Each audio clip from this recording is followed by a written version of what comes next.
So let's get started with today's lecture on the organization of the brain and nervous system.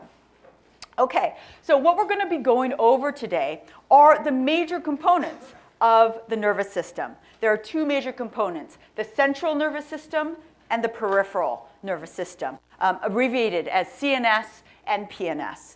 In addition, we're also going to be talking about some of the other components, kind of anatomical components of the brain, the meninges, protective coverings, as well as the ventricular system. Okay, let's start with the central nervous system and the peripheral nervous system. So the central nervous system is made up of two major components, shown here in blue. It's the brain and the spinal cord. Okay, the brain and the spinal cord. The peripheral nervous system is basically everything else outside of the brain and the spinal cord, specifically all these nerves running into and out of the spinal cord is made up of, is what makes up the peripheral nervous system. Here you see a real brain and a spinal cord with all these nerves coming out. We've cut off the majority of the peripheral nervous system, but you can see all these little roots coming off of the spinal cord. And here you see the huge kind of array that goes all throughout your body. So this is what we're going to focus on in the first part of the talk. And I want to start with perhaps the part of the nervous system that you might be less familiar with, that is the peripheral nervous system. So the peripheral nervous system, actually let me just give you a few more definitions of both central and peripheral nervous system. So the central nervous system is made up of the brain and the spinal cord, as I just said, and the function of these areas is to mediate all sensory inputs and all motor output. It generates behavior, both observed and non-observed. Of course, the central nervous system, the brain, is important for all our thoughts, all our plans, all our thinking. In addition, the peripheral nervous system is made up of three main components that we will go over. Three main components make up the peripheral nervous system. The first are the spinal nerves. The second is a subcategory of these nerves called the cranial nerves. The cranial nerves are special because they allow us to bring in information and give out motor commands for the head and the neck, specifically for the head and the neck. Spinal nerves mediate sensory and motor function through the entire body, but cranial nerves are focused on the head and the neck, and we'll see how that differs a little bit in terms of their anatomical organization. And finally, a third component of the peripheral nervous system that we'll talk about is called the autonomic nervous system. It's the non-conscious kind of part of the peripheral nervous system. And all three components carry information into and out of the central nervous system. What kind of information? They carry sensory information into the central nervous system, and they carry motor information out. By nerves, we mean axons. Axons are the output of neurons. And so all of these nerves that we're talking about in the peripheral nervous system are really defined as axons. Okay, so let's talk a little bit more about the peripheral nervous system. Spinal nerves, cranial nerves up here, and the autonomic nervous system, which is also kind of mixed in with all these nerves here. Can I ask a question? Yes? What does cranial mean? Cranial means head. Do you know the root of the word? It means head. So, yeah. Okay, so the question was, what does cranial mean? And the answer is that it means head. It refers to the head. Okay? So there are 31 pairs of spinal nerves. And so these are the nerves that are carrying sensory and motor information, again, through the body, starting with the shoulders all the way down to your toes. And they're coming off this main body of the spinal cord right here. Now, what I'm going to do is take this spinal cord, so you see the person is facing this way and their back is this way. Here is a blow-up of the spinal cord, and here's an even bigger blow-up of a subsection through the spinal cord. The major components you need to understand about the spinal cord is that it's subdivided into two major divisions. What we call a dorsal division back here, closest to our back, and a ventral division right here, which is closest to the stomach, okay, or the ventrum. Ventral spinal cord and dorsal spinal cord. Now we're focusing on the spinal nerves that are coming out. There are 31 pairs of spinal nerves coming up and down the spine, and there are two major components that make up each spinal nerve. There is a dorsal called root, a dorsal root of each spinal nerve, and a ventral root. Sorry, dorsal root is up here, and ventral root is up is here. So you see these two roots coming together to form an individual one of these 31 pairs of spinal nerves. What's the difference between the dorsal and the ventral root? Well, it's very easy, or very clear difference. The dorsal root carries sensory information, okay? This is the information coming from the outside and coming in. Okay? And so that makes up part of all of those nerve fibers in one of these spinal nerves. The second component is made up of what's called the ventral root up here. The ventral root is all the motor output. These are the axons that are commanding your muscles to move. So each spinal nerve has both a dorsal and a ventral root that are subdivided by whether they're bringing sensory input in or motor output out, okay?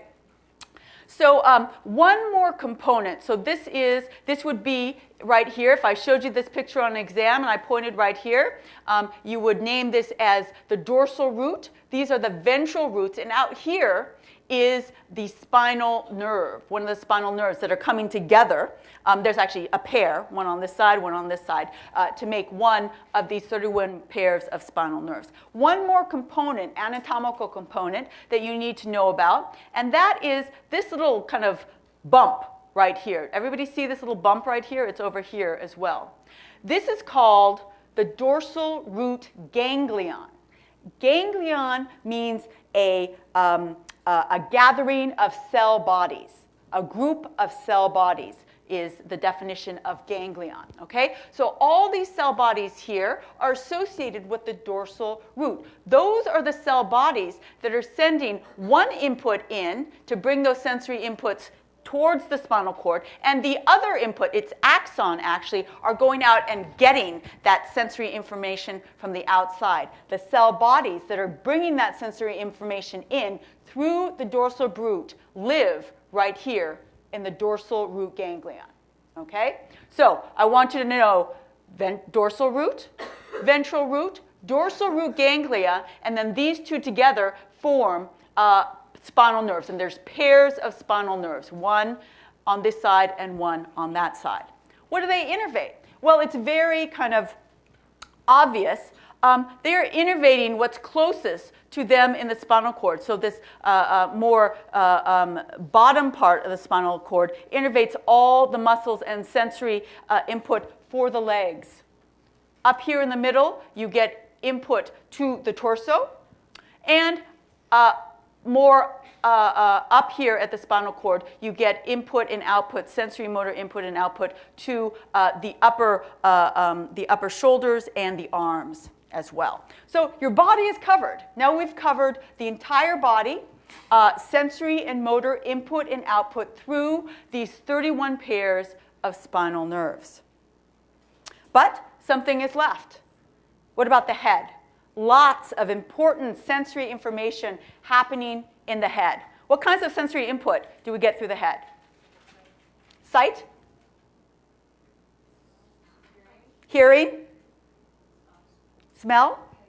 Taste. Perfect. Okay, before I go over the cranial nerves, I just wanted to go over a few anatomical terms and directions that you all should know. So we already went over dorsal versus ventral. Dorsal is towards the back in a dog or a human, any kind of animal. Ventral is towards the ventrum or the stomach. Anterior means towards the front or towards the head. Posterior means towards the back, okay? And medial means towards the midline of the body. Anything closer to this region right here is called medial. Anything closer to this region right here towards your ears is called lateral. Okay? So what is more medial? Your nose or your eyes? Right, your nose. Good. Okay. What is more lateral? Your ears or your tongue? Ears. Okay, good. Got it all. So anterior, posterior, dorsal, ventral, medial, and lateral. Okay, so we went over spinal nerves. We talked about some different anatomical localizing terminology. Let's talk about the cranial nerves that are innervating all these special senses. Okay, so here is a right that you and all other neuroscience students, now you're neuroscience students officially, need to learn. There are 12 pairs of cranial nerves, and I want you to know each one of them by name and function, okay? This is covered very beautifully in your book. This picture comes from your book, but these are important to know because they are specific. They go over some of the most important sensory functions that we have. Now, cranial nerves are distinguished by two major features. One is that all of them innervate the head and the neck. They're kind of distinguished by their anatomical specificity. But second, they're distinguished by the fact that their nuclei, or the cell bodies that are controlling both the sensory and motor output, are not located in the spinal cord. Instead, they're located in the brain and the brain stem, these areas, before you get to the spinal cord. Okay? So you might think, well, how are they numbered? They're numbered 1 to 12, and they have a very logical organization. Number 1 is the olfactory bulb, and they're simply numbered by how far anteriorly they enter the brain. So this is the most anterior nerve, whose nuclei are, whose kind of central governing nuclei are located most anterior in the brain. And then you go more and more posterior as you go through 1, 2, 3, 4, 5, 6, 7, 8, 9, 10, 11, 12. Okay?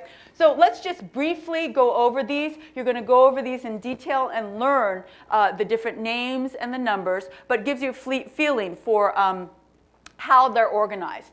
Two major organizing factors of kind of the functions of these cranial nerves. They're either sensory only, motor only, or they're mixed. And you're going to need to know whether they're sensory only, motor only, or mixed. Okay? So let's go over some of these. And these are color-coded: blue for sensory, red for motor. Cranial nerve number 1, olfactory nerve. This is the nerve that is, you can see this situated right here on the ventral part of the human brain. That is kind of right above your nose. And this brings in all olfactory information. It is a pure sensory nerve. Only sensory information from the olfactory sense comes in. Nerve number 2, optic nerve. Optic nerve is pure sensory as well for vision. This is not a nerve that you want to mess with. This nerve comes in, it crosses right here at the optic chiasm. We're going to be looking at that in a little while on another animal model of the human brain. It's pure sensory, and this is bringing in all the visual input. Where does it go in the brain? Does anybody remember what this is called at the back of the head? What lobe? Occipital lobe. So this is traveling from the very front of the head all the way to the back, to primary visual cortices in the back of the brain. That is nerve number 2, pure sensory nerve, the optic nerve. Nerve number 3, 4, and 4 are both pure motor nerves. And if you think about it, how many times do you move your eyes every day? How many times have you moved your eyes even in this lecture? You don't have to move your head so much, but every time I point, your eye is directed to where I'm pointing to. And there are specific nerves that are dedicated to moving the eyes in specific locations. Directions, I should say. Third nerve is ocular motor nerve.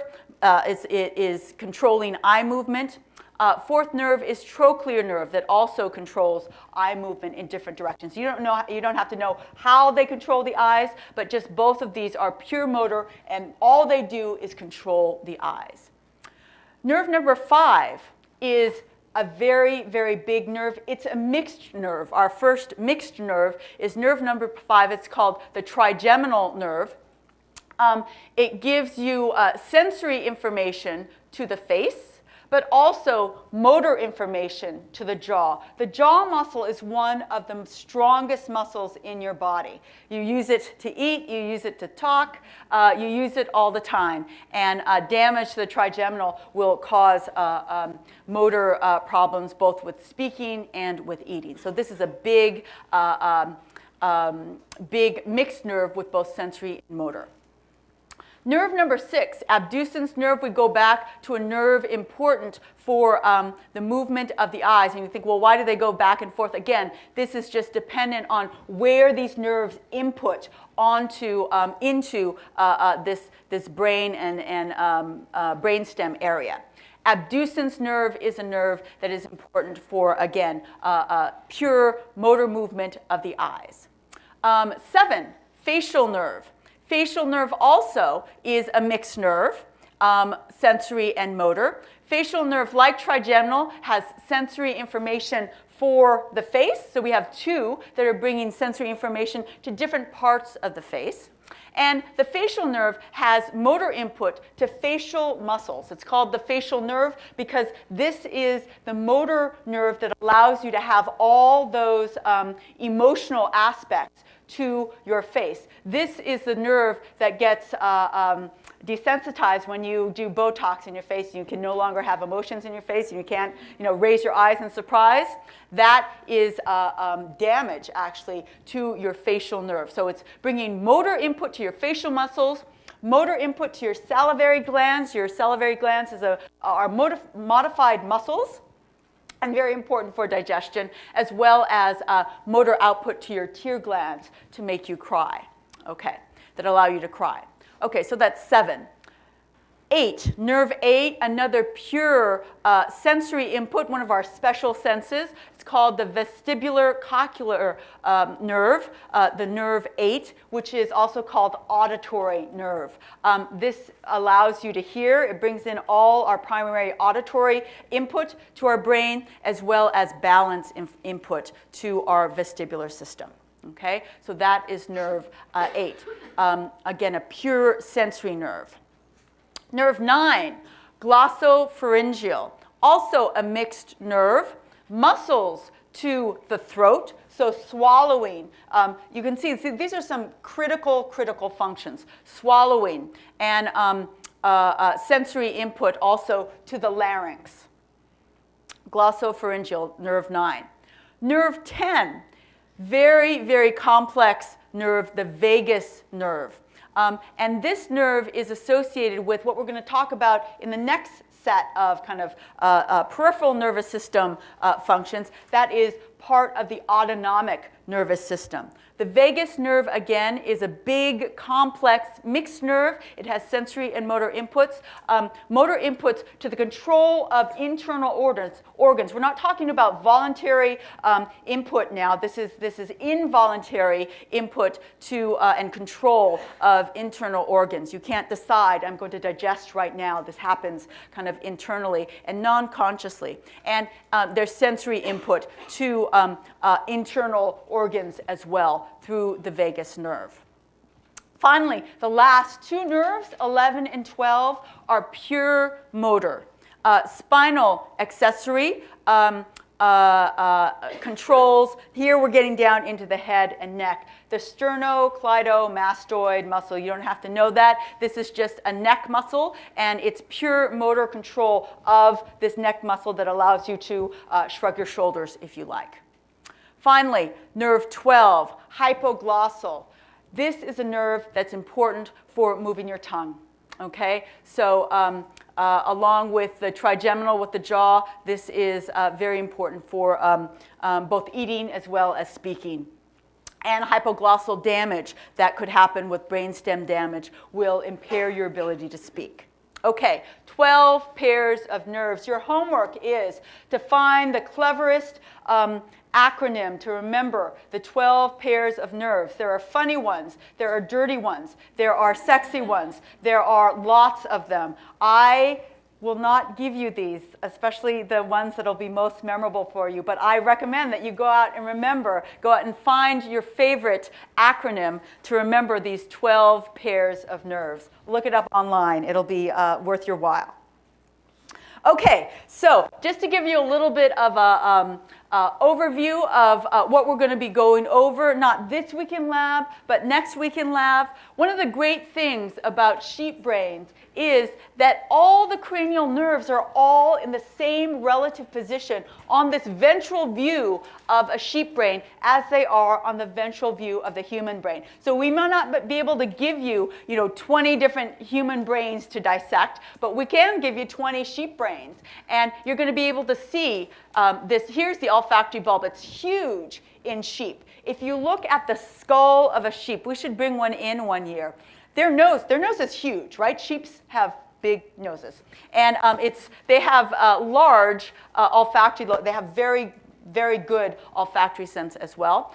Here is the optic chiasm. The optic nerve has been cut off.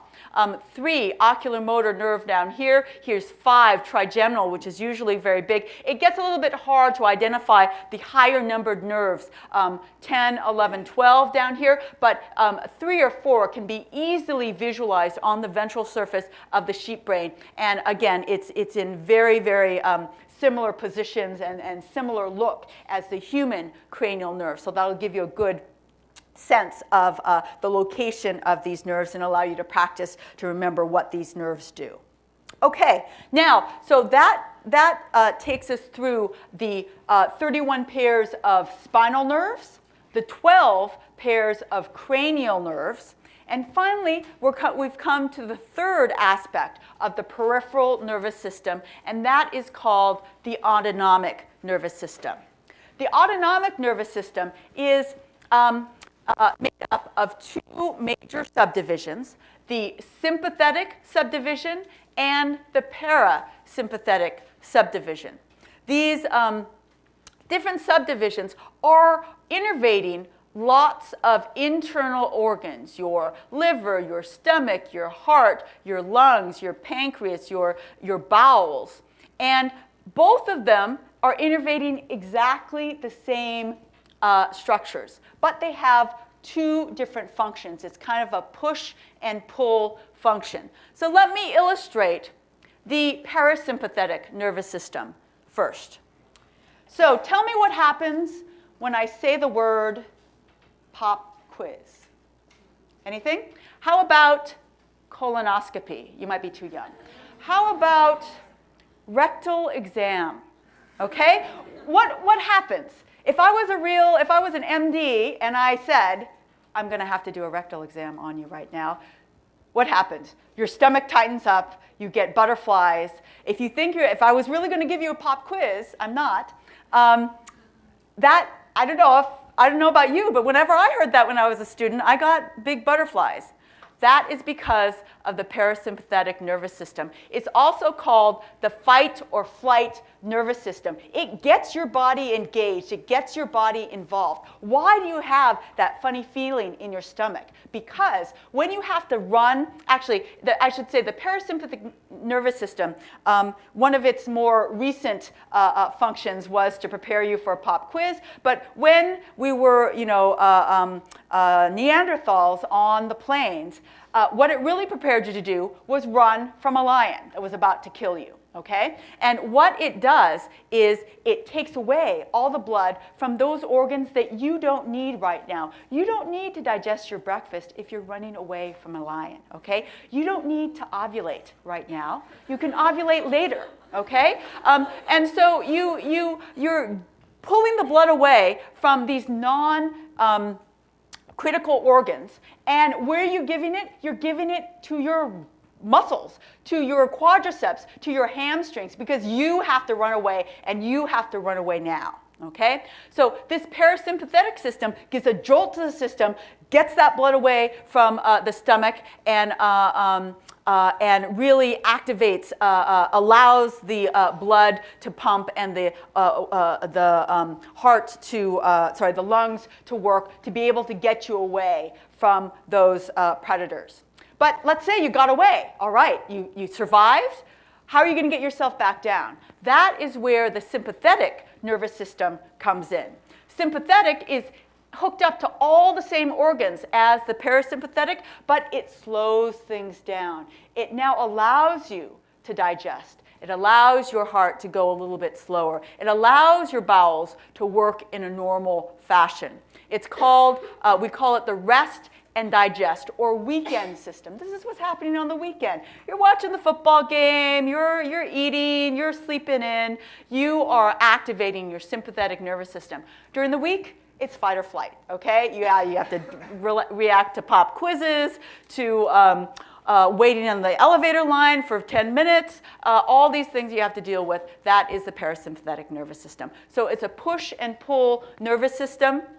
And just know that it's interconnected in a push-pull kind of way to major internal organs throughout the body.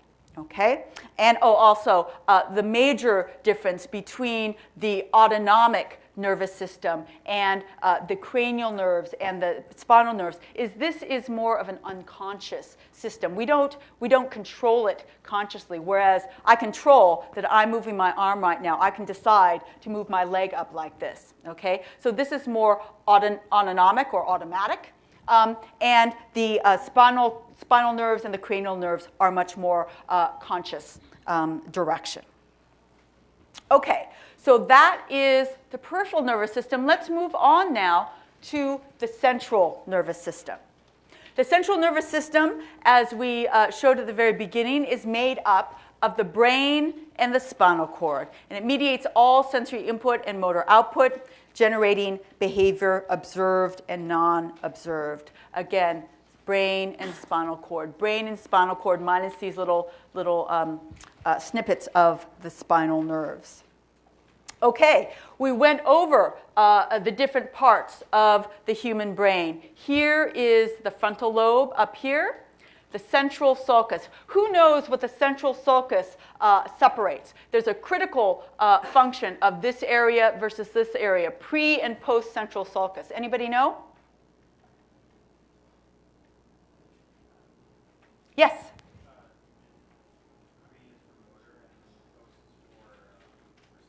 Perfect. He said the pre is for motor and the post is for sensory. So the central sulcus is key because it subdivides two of our primary functions of the brain. Pre-central sulcus, in front of the central sulcus, is primary motor cortex. These are all those primary motor neurons that are moving all parts of our body. When we did that exercise last lecture where I had you close your eyes and wiggle your right toe, your left pre-central sulcus cells that innervate the toe were activating right at that moment. Post-central sulcus is primary sensory cortex. This is the primary sensory cortex for all your entire body. Different parts of your body are located, are represented in different parts of this post-central sulcus. And as you can imagine, they can talk to each other. Primary motor cortex can inform primary sensory cortex across this sulcus or fold in the brain. Great. Parietal lobe. This is the lobe important for spatial functions. That is, I mentioned last time that you have damage to the parietal lobe. You start to ignore that side of your world that was opposite to the side of the brain that was damaged. So right parietal lobe damage will cause you to ignore everything on the left side of your world. Occipital lobe, we talked about primary visual cortex is back here. Temporal lobe is higher visual function and memory function, and here we talked about the cerebellum for fine motor movement. Okay, let's talk about a few more key characteristics of the brain. There are all these folds on the brain. The outer part of the fold on the outside, the bump of the fold, is called a gyrus, or gyri is plural, gyrus. The infold, the part that goes in, is called the sulcus. So this is the central sulcus, that fold that goes in.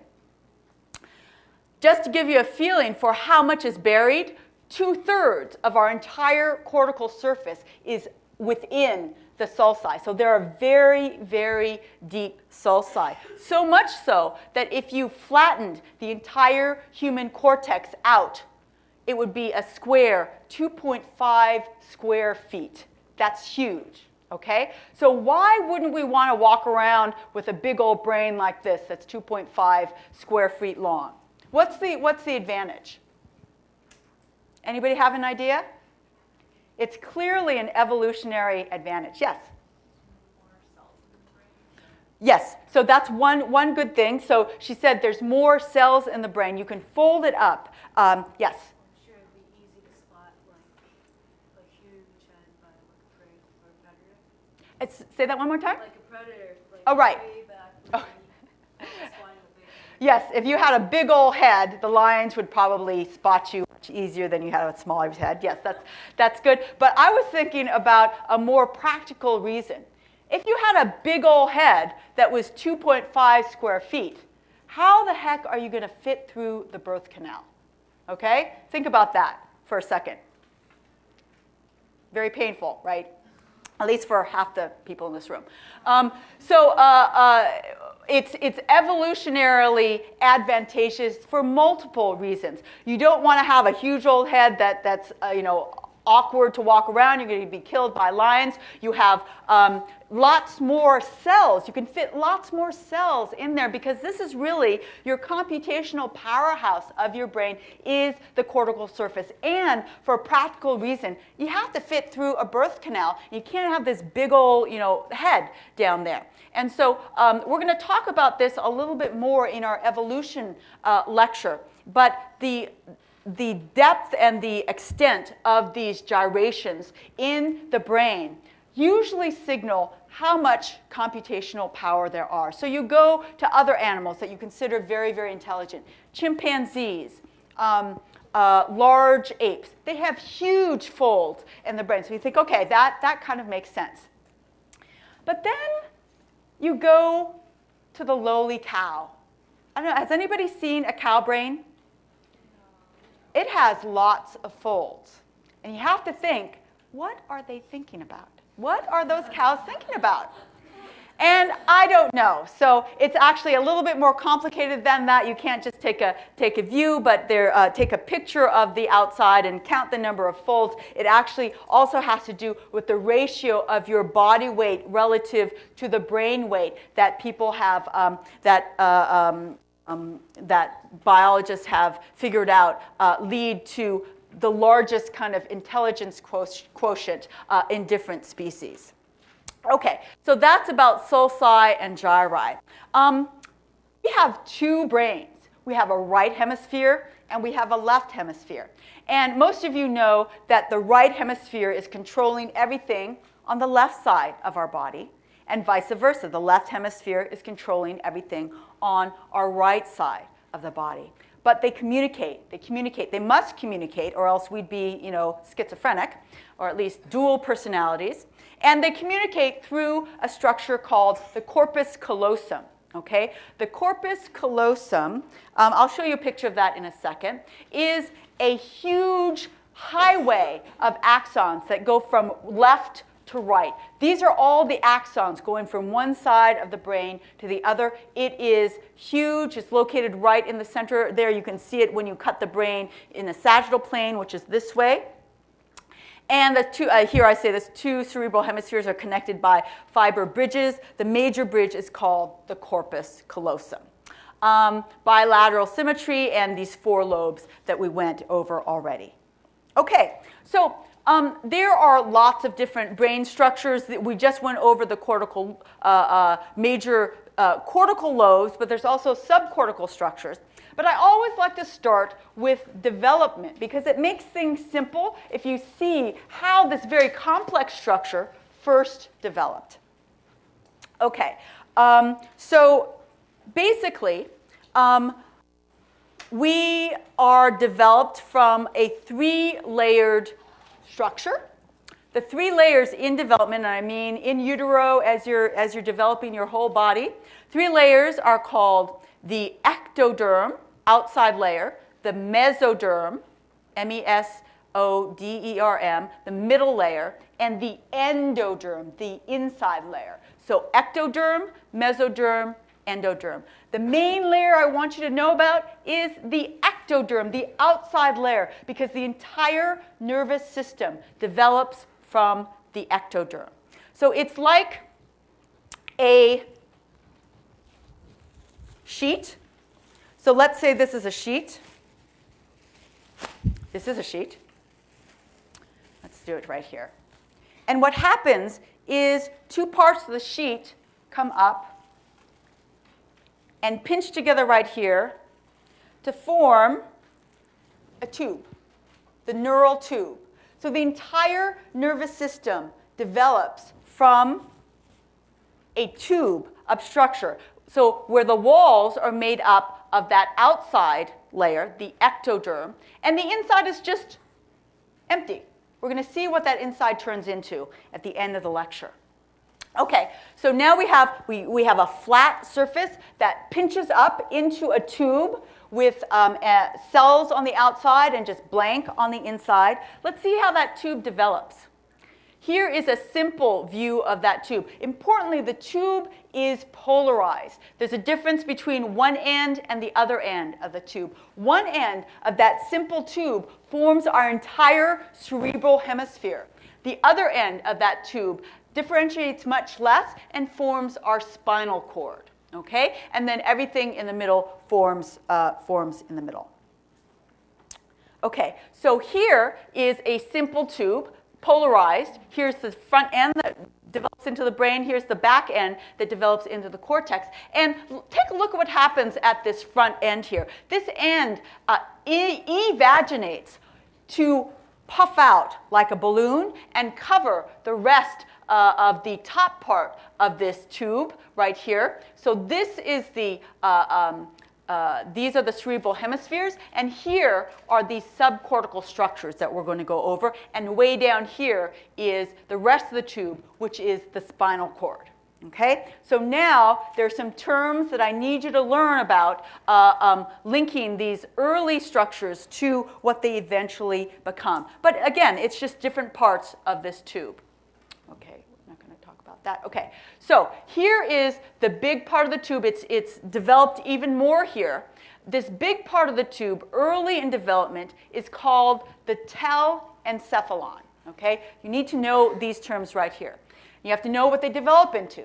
The telencephalon, the most anterior part, is developing into our cortex, our cerebral hemispheres. Okay? What comes next? These big tubes have evaginated around the next little part of the tube, which is down here. It's called the diencephalon.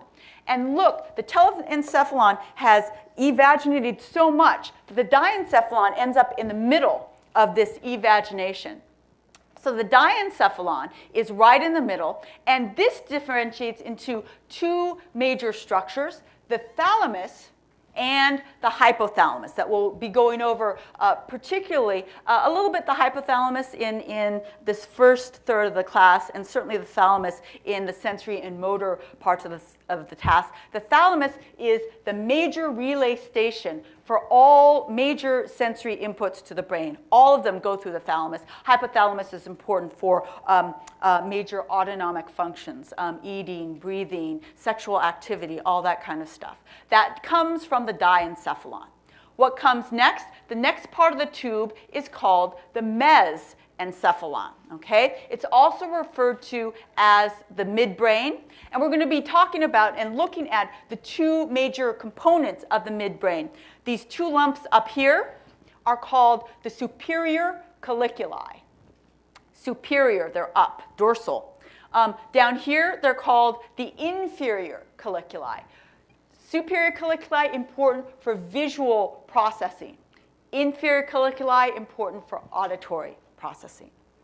Next comes a structure called the metencephalon. Okay? That's just next down onto the tube. The metencephalon develops into the pons and the cerebellum. You know what the cerebellum is. The pons is basically on the other side of the cerebellum, and it's processing all the fibers from the cerebellum. Okay, we're going to look at what that structure looks like. The last structure of the brainstem before you turn into the spinal cord here is called, in development, the myelencephalon. Okay, and that turns into the medulla, also called the brainstem. And a lot of the nuclei for the cranial nerves that we talked about are located in the medulla or brainstem. Okay, so all of these terms, very well described in your book, you will be responsible for. You need to know all of these terms, what part of the balloon they come from, the tube they come from, and what they turn into as we develop. Okay, so back to the human brain growth structure. Again, just reminding you of the functions. So it's not just the anatomy, but the functions. This is just an intro to locations. We already talked about primary visual cortex here.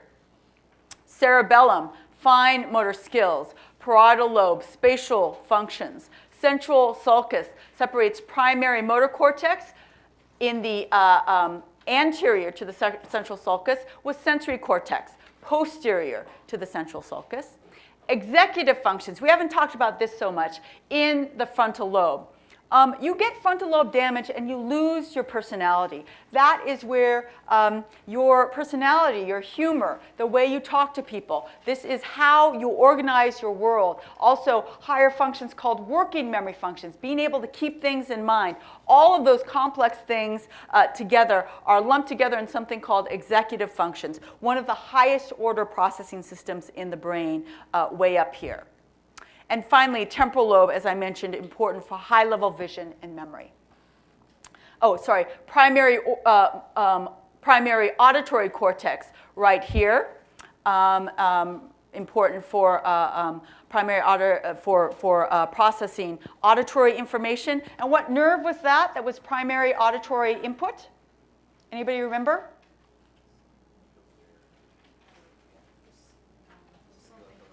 Yeah, something cochlear, vestibular cochlear, nerve 8. Okay, few more subcortical structures. So what I've done here is I've cut the brain parasagittally. Okay, actually it's sagittally, right down the middle right here. And this is what the brain looks like.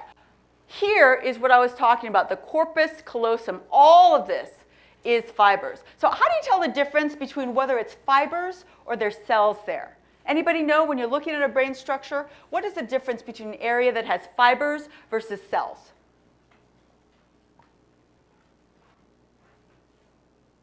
Yes? One is gray and one is white. Great. One is gray and one is white. That's perfect. Which one is gray and which one is white? Yes? Axons are white. Yes. Do you know why axons are white? Okay, good, excellent. So axons are white because they're coated with a substance called myelin. It helps the axons convey their electrical activity much better. It's just a white substance. So white matter or axons are white and the cells are gray. So when you look at a brain, and we're going to look at one in a second, the corpus callosum will be kind of brighter white, and then the cells of the cortex will be gray. Very good. So here's the corpus callosum. Here, right in the middle here, is that structure I told you was the second structure after the cerebral cortex, when the cerebral cortex kind of ballooned out. This is the thalamus, okay? And you have the thalamus kind of up here, and down here is the hypothalamus. The hypothalamus is associated with a very important gland called the pituitary gland. It is secreting lots of important hormones for your body to survive, and it's located right deep to the hypothalamus, below the thalamus. So we have thalamus and hypothalamus, and pituitary gland right here. Oh, sorry, here's the hypothalamus, here's the thalamus, pituitary gland. Let's move back down to the midbrain, or mesencephalon. I told you there are two main structures. Here's the superior colliculus. You're seeing one of the bumps that is more dorsal or towards the top, and the inferior colliculus, important for auditory processing, the bump on the bottom. This part is the midbrain right here. And finally, we get to the next section that subdivides into the cerebellum and the pons. The cerebellum, important for fine motor movement, and the pons here is a big old hunk of white matter that is, there are cells in here too, but a lot of what the pons is doing is taking the fibers and conveying the fibers from the cerebellum to different parts of the brain. And finally, the medulla, or the brainstem, is lowest here right before the spinal cord stops. So this is the view of the midline. A couple of other just views to see. Here you can see the olfactory bulb again, nerve number 1. Here is a little tiny view of the optic chiasm right there. Here is another view of the pons associated with the cerebellum in the back. Here is the medulla and the spinal cord. So pons, sorry, it's labeled right here. Medulla, right ventral to that, and then it goes down into the spinal cord. Of course, we're looking at the ventral surface of the brain right here, of the human brain. Okay, now it's great to be able to look at pictures, but it's even better to be able to actually get your hands dirty and look at some of these structures. Here, we're just showing from a rat brain how similar some of these structures look. And I can tell you that it looks even better in a sheep brain. So could I get 3 volunteers? You, yes, in black, in purple, and you. Okay, come on up.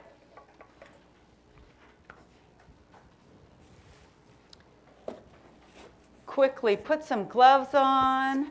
Have some gloves.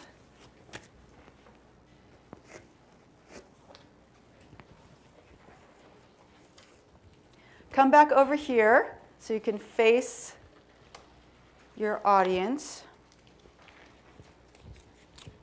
And this is a little preview of what we're going to be able to do, what you're going to be able to really play with in lab, which are sheep brains. So here is a real sheep brain. You remember how big that human brain was? Little sheep brain, but look, what are these things here? This is the optic nerve, okay? It's huge, and it's crossing right there at the optic chiasm. And, here is a big old nerve right here. That's 5th nerve, trigeminal nerve. So a lot of these nerves are visible. But what I want to do is kind of have you guys see, and why don't you take this knife, and you can cut a sagittal section right here. And you can take the huge knife, and you can cut a section like that. Yeah, try and make it nice and clean. Good. Okay, you can hand the big knife to her, and I want you to try and do a horizontal section through there. Okay. Okay? Okay, great. So let's take a look at this. So can you recognize anything in there? Is this the pons right here? A little bit high for the pons. This is the middle of the brain right here. What's in the very middle of the brain? Take a look. It's okay. Oh, here, we'll do this side. Let's see. What's this? Ventricle? No. Oh. Oh, sorry. Oh. That's the whole. So this is the thalamus right here, the middle of the brain right here. And can you see a white area?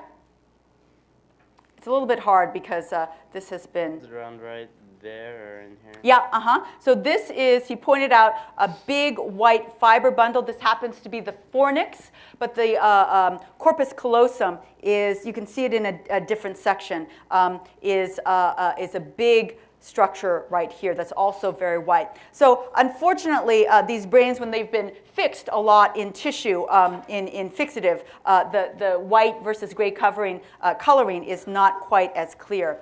But what's really clear is if you pop this out, do you see these 2 lumps right here? Okay, so you pop this out right here. This is the superior colliculus and the inferior colliculus. What part of the brain is that? Midbrain, perfect, yes. And what does the superior colliculus do? Vision. And what does the inferior colliculus do? Audition. Perfect, great. So you can see those two right here. And what is this? I know this. Oh, that's the that's not the olfactory nerve. It's No. the whole thing. It's the no. Cerebellum, very good. And so what's on the other side of the cerebellum?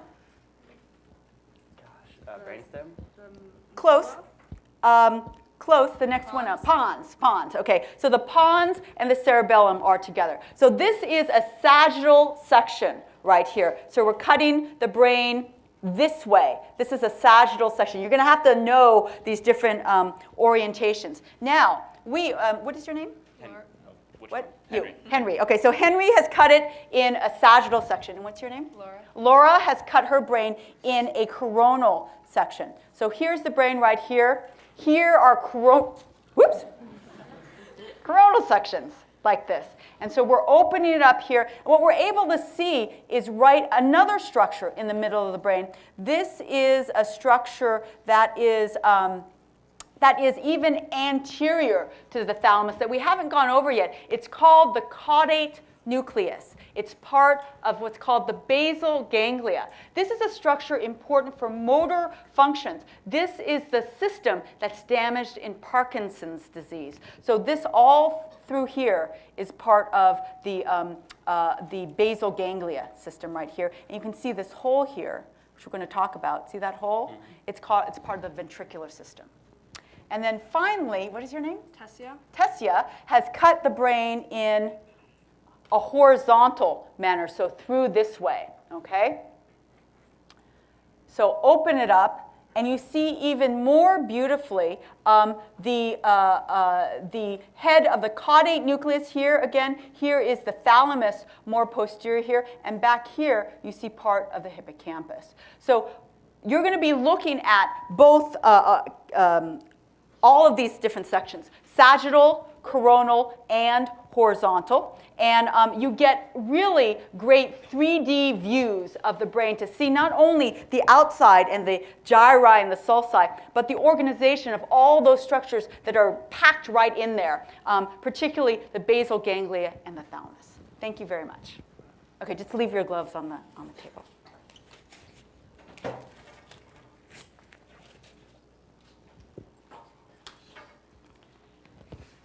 Okay, great. All right.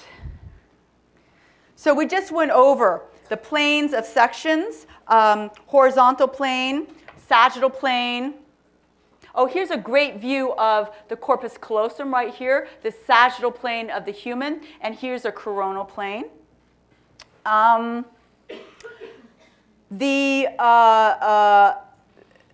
give you orientation for some of these subcortical structures that I talked about. Here is a nice view. It's from your book. It gives you a view of where the hippocampus is. In the human brain, the hippocampus is a tube-shaped structure that sits down here in the temporal lobe. And its axons come back up here through the fornix, and they end up in part of the hypothalamus. But the main body of the hippocampus sits down here in the temporal lobe. Over here, we're looking at two other structures, or three other structures, that we'll talk about, part of what I called the basal ganglia. The caudate nucleus is in the shape of a tadpole. So there's a big head that's very far anterior in the brain, and then the tail that comes down into the temporal lobe. It's like a head and a tail coming down into the temporal lobe. And then tucked in the middle part here, located right here, are two other structures called the putamen and the globus pallidus. You'll be looking at really beautiful 3D renditions of these structures to see where they are in the human brain and modeling them in the third lab with clay. So you really get a good feeling. But all of these structures, caudate, putamen, and globus pallidus. Those are the structures important for motor control, kind of initiation of motor control that are so damaged when you develop Parkinson's disease.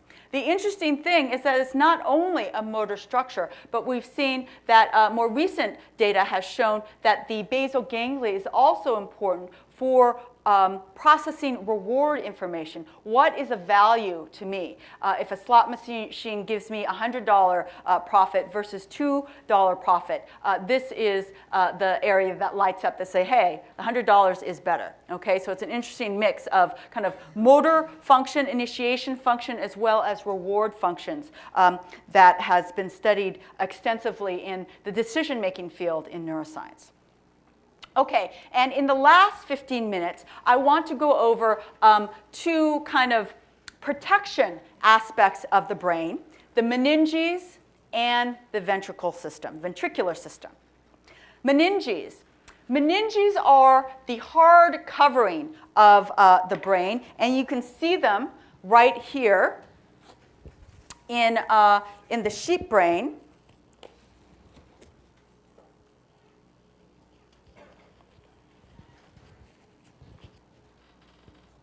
If you can see this white covering right here, it's not all over the brain, but it's like it's shrink wrapped down here because we didn't remove the meninges. Imagine the entire brain shrink wrapped with layers of what's kind of like Tyvek. Do you know what Tyvek is? This is kind of very strong fibrous material.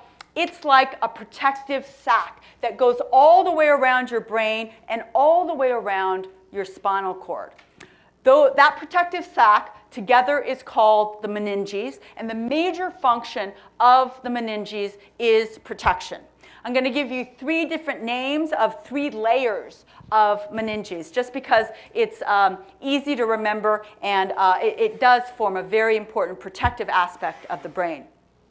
The outer layer there's 3 layers of the meninges. The outer layer, that what you feel and touch on the outside of the brain, is called the dura mater.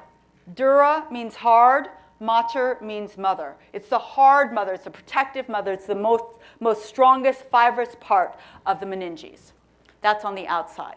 There is a intermediate level that's very, very delicate called the arachnoid mater.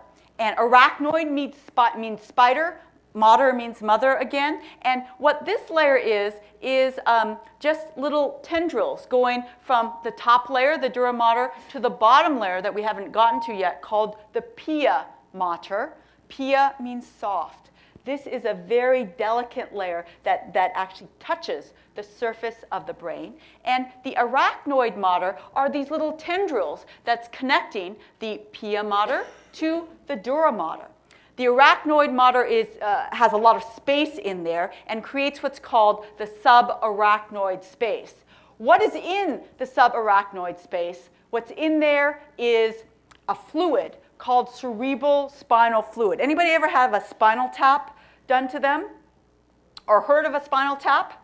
Yes, okay, so you heard of a spinal tap. This is the kind of fluid that fills the brain, and it's, we'll talk about where it's generated, but it's flowing around within this subarachnoid space, and what it forms is a little pillow for the brain. Of course, what's outside here is the skull. So you have your skull, you have your meninges, and then you have a little protective covering of fluid between the sac of the meninges and the brain itself. So how do you understand this? How do you remember this organization?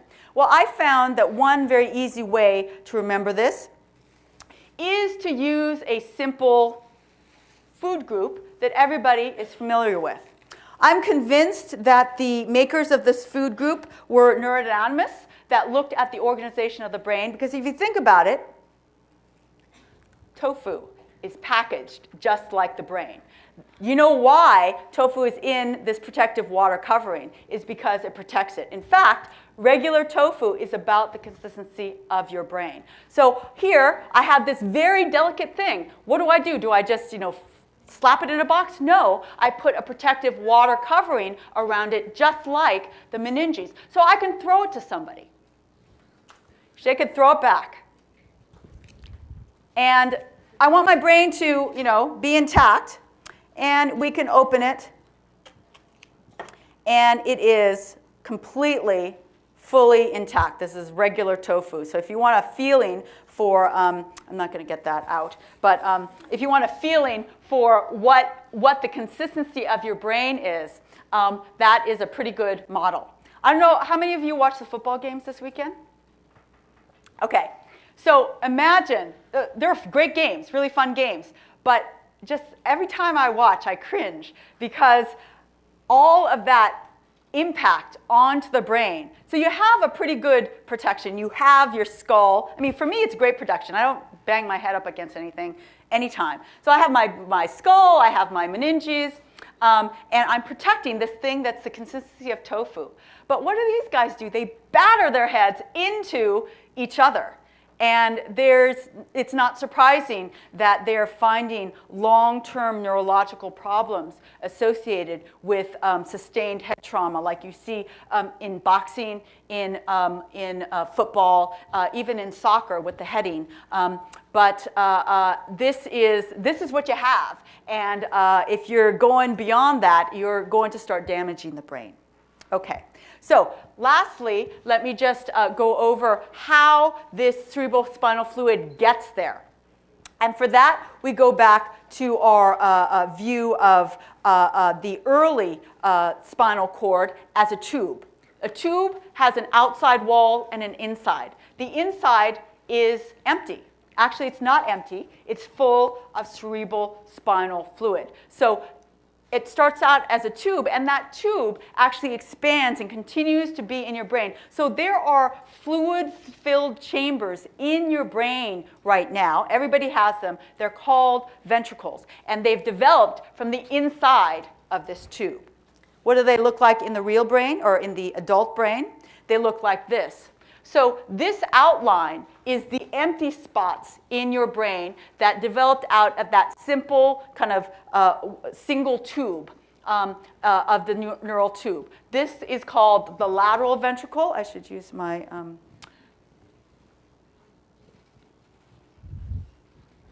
This is called the lateral ventricle. There is a ventricle right in the middle of the thalamus called the third ventricle. There is a aqueduct or a little opening that goes into the fourth ventricle near the level of the cerebellum. And then there's even a tiny little opening and tube remnant in the middle of the spinal cord that goes all the way down the middle of the spinal cord. Again, just coming from that original tube. Now, there are special cells that line mainly the lateral ventricles that are located here in the cerebral hemispheres. And those special cells make up a structure called the choroid plexus. The choroid plexus is a structure that generates cerebral spinal fluid. You're generating about 500 milliliters of cerebral spinal fluid every day. It's bubbling up from here and it flows down here. And at this level in the fourth ventricle, it actually has an output. Where does it output to? It outputs to the arachnoid subarachnoid space. So then it flows out all the way through. And then there are openings within the subarachnoid space for that fluid to then be drained out through the venous drainage system. You don't have to know that, but just know that there's new fluid produced all the time. What does the cerebral spinal fluid do? Well, together with the meninges, it forms the protection part of the brain. And the second major function of cerebral spinal fluid is that it causes a gradient of diffusion so that the bad kind of chemicals and buildup from your brain can diffuse down into the cerebral spinal fluid and be kind of washed off. So it's kind of a rinsing kind of effect that the cerebral spinal fluid has across the entire brain, both within the ventricles itself as it filters in. All these ventricles are just adjacent to the brain and subcortical structures, as well as on the outside where it's bathing the entire surface of the central nervous system and the peripheral nervous system. So here are the two major roles of ventricles and CSF: protection, and the CSF provides a medium for exchange of materials and nutrients between blood vessels and brain tissue. Okay, so that is it. I will see you next on Wednesday, and you'll be preparing for your labs on Thursday and Friday.